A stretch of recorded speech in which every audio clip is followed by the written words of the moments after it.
Hello my dear friends, you're on the Military Summary channel, and today we will discuss the situation in Ukraine on the 8th of May. Exactly a week ago, I told you that this week will be one of the most interesting weeks in the military conflict. I said that this week will be full of different events, and so it was. We've seen everything. We have seen victories and defeats. We have seen joy and tears. We have seen courage and betrayal. We have seen the truth and we have seen lies.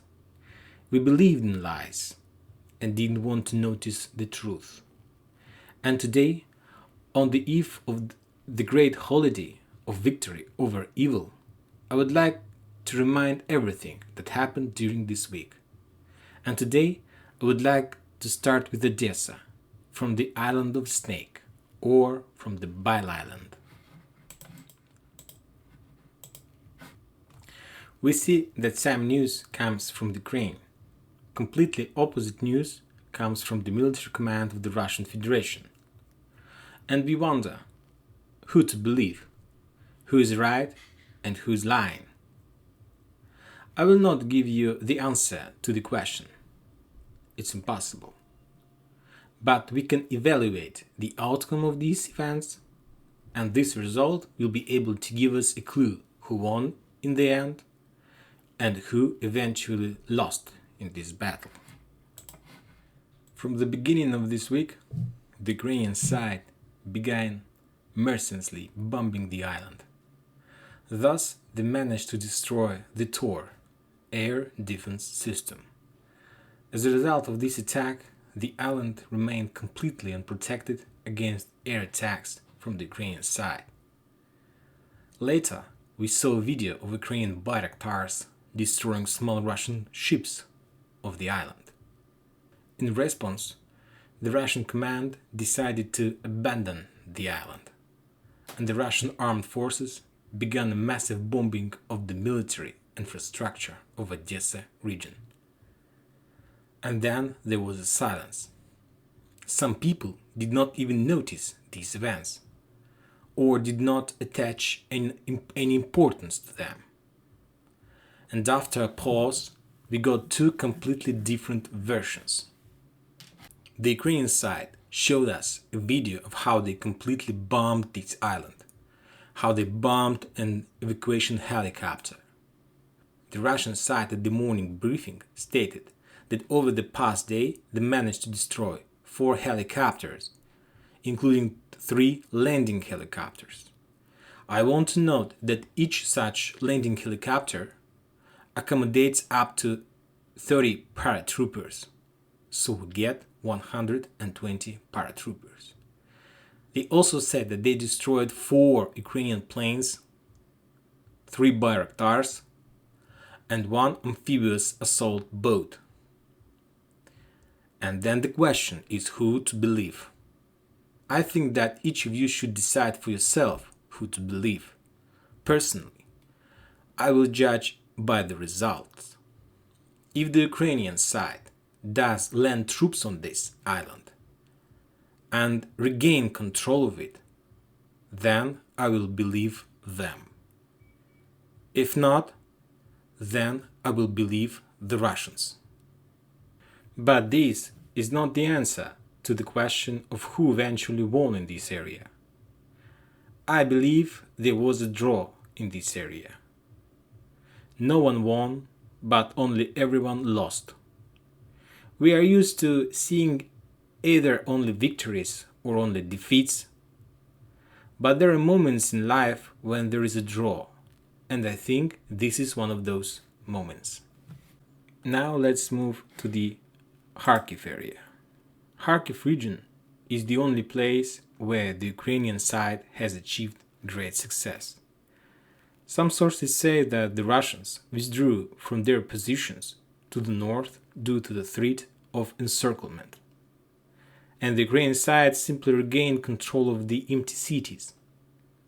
Some sources say that the Ukrainian side has made a very effective offensive operation in this area, and they managed to oust the Russians from their positions. Let everyone decide for himself who and what to believe. Unfortunately, we do not know the losses of each side to judge who is lying and who is telling the truth. But in any case, the victory of the Ukrainian side in the Kharkiv region is a wonderful event on the eve of a great holiday. Now let's move to the forest in Izum area. This is the place where the Ukrainian side formed a huge and strong offensive fist. Inspired by the success in the north, they began to build pontoon crossing over the Seversky Donetsk river. But the Russians discovered these bridges and began bombing them. It seemed that the plans were thwarted, but someone in the ranks of the Ukrainian army suggested building pontoon bridges under the surface of the water, and this trick worked. They managed to install several bridges that Russian intelligence could not detect, and to transfer part of the troops to the other side of the river. They even managed to establish control over the village of Rudnyov. This village. But I will repeat myself in this video. I have a very bad feeling about this operation. Something tells me that this operation could turn into a disaster for the Ukrainian side. But we'll see what's next. Now let's talk about Liman area. The fiercest battles unfolded near the city. The beginning of this week was just full of news from this region. Every few hours we received news that the Russians were capturing and establishing control over town after town, village after village. Later, we received news about the encirclement of 1,000 Ukrainian soldiers near the Oskol Reservoir. This is the place I'm talking about. Even later, that the Russians took the city of Yampol and set up a checkpoint at this road triangle. This is Yampol, this is Liman, and I'm talking about this triangle. Ukrainians began to undermine all possible bridges and retreat to the city of Svyatogorsk. This is the Svyatogorsk. It seemed that the Liman was about to fall, but due to the dry weather, forests located in this region, and flamethrower systems that the Russians constantly use, a huge fire started in this region, and the Russians were forced to stop. The Russians concentrated all their efforts east of the Liman in the forest. They began to transfer all their troops to the other side of the Seversky Donetsk river. And since the middle of this week, we have heard from Ukrainian officials that there is a shooting battle going on in every city along the Seversky Donetsk river. There was shooting battles in Serebryanka, in Bilogorovka, in Shipilivka, and in the town by the name Privilla. It was the work of the Russians' sabotage groups. They began to probe the ground for the opening of another front right behind the Lysychansk agglomeration. And this morning we received news that Ukrainian forces have transferred several territorial defense groups to the city of Bilogorovka, which they place in the basement of the local school. The Russians immediately launched a missile attack on this building. As a result, more than 60 Ukrainian soldiers were buried under the ruins of this building. Now let's talk about Lysychansk agglomeration. This agglomeration is under intense pressure and attack by the Russians. During this week, the Lysychansk group several times requested permission from the command to retreat from these positions. But the Ukrainian command refused every time. The Russians almost completely liberated Rubizhnoye, most of the gunpowder production plant, made a breakthrough through the forest to the village Voyevodovka, and engaged in a blood-and-blood battle on the suburbs of Severodonetsk. Now let's move to the south, towards Novotashkovsk area. This is the Novotashkovsk.